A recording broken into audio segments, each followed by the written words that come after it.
Entry 1, Jephthah.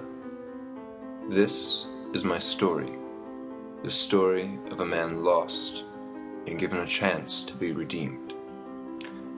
Dear Jael, isn't it funny how 1 minute you can love someone so deeply and so fully, and then the next you are completely lost and in unfamiliar territory? The first time I saw you, I knew you were someone special. You laughed unprovoked, you smiled always, and you never doubted me. There's nothing more a man can ask for than a woman who trusts him completely. I loved you. I loved you and everything you were. But I fear that love wasn't enough. I fear that responsibility killed us. Entry 2, Jephthah. When I was 16, my mom died. She wasn't very popular in the town that I grew up in, and her current boyfriend never really liked me. So, after she died, he soon dropped me as well. I left town with a sprained wrist and a black eye. Dear Jael, I should explain myself. Not only is it my duty to you, as the man who once loved you, but it feels like an explanation is the only thing I have left to give you.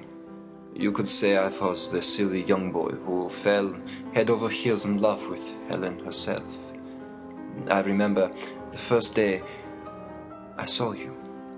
I couldn't believe something so beautiful could exist in such a world full of war and death and destruction.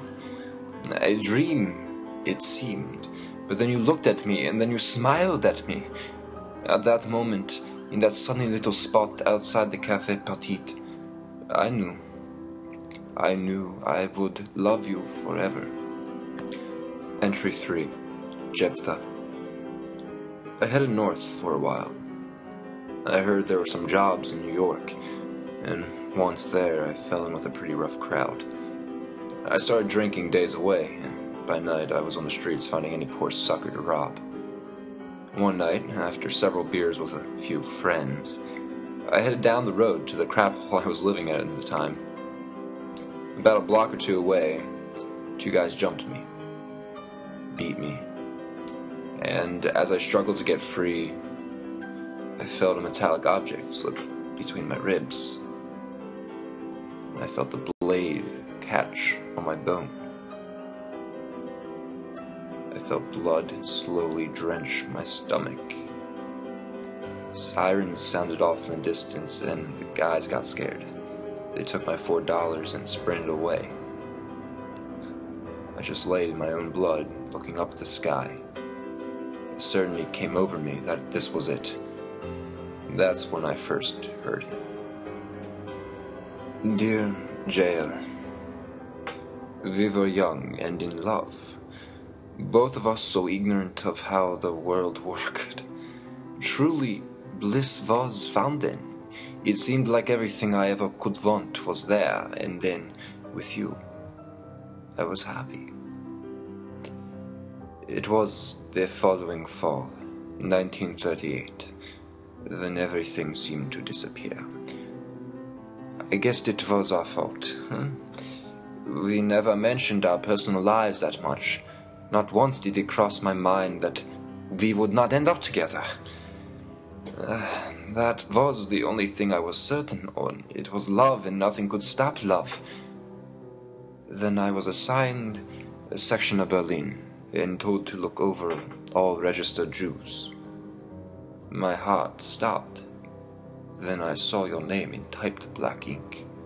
My mouth went dry, and a piece of me died in that moment. Entry 4, Jephthah. Over the next few months, his voice would find me in my sleep. At first, I thought I'd gone insane. The shock from the mugging and my already depressed state seemed likely causes, and the doctors were quick to agree. It wasn't until I saw the news about my hometown. It was never a great place to live. and most families there made barely enough money to survive on, and now some big oil company was buying up all the land around the town. Families were being forced to leave their homes, people that had nowhere else to go. Dear Jael, I am writing this letter because I need to tell you the truth. You're still in England, or at least that is what I pray for, but... Entry 5, Jephthah. It felt good, seeing all those people suffer, all those people who had talked behind my mother's back, calling her whore or slut, all those people who never gave a damn about me. It felt good. The next day, I think it was a Tuesday, I got a letter. It was from a neighbor back home. They had heard I was in New York and, well, were wondering if I could start up an organization to save our town. I almost threw that letter away. Almost. Dear Jael,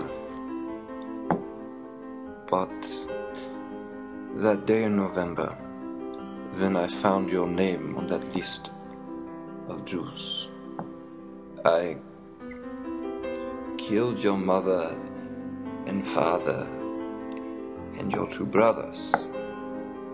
I erased your name, though, and I know it isn't any consolation or redemption on my behalf that I seek, but it was my duty to my country.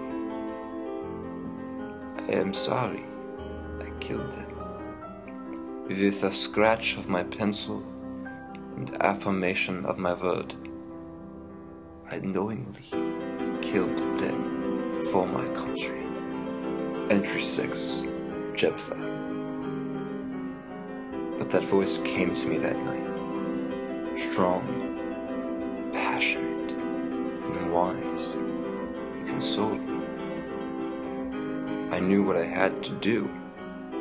I knew I had to give these people the thing they never gave me. Salvation. Dear Jael, I don't know if you will ever forgive me, and I don't expect you to. I hear the Americans are soon to invade Germany, and the Russian from the east. My life is soon to end, most likely, and I wish I could see your face one last time, even if that meant death was next to come. I loved you, and will always love you. Your people finally will have what they deserve. Salvation. Yours, Sisera.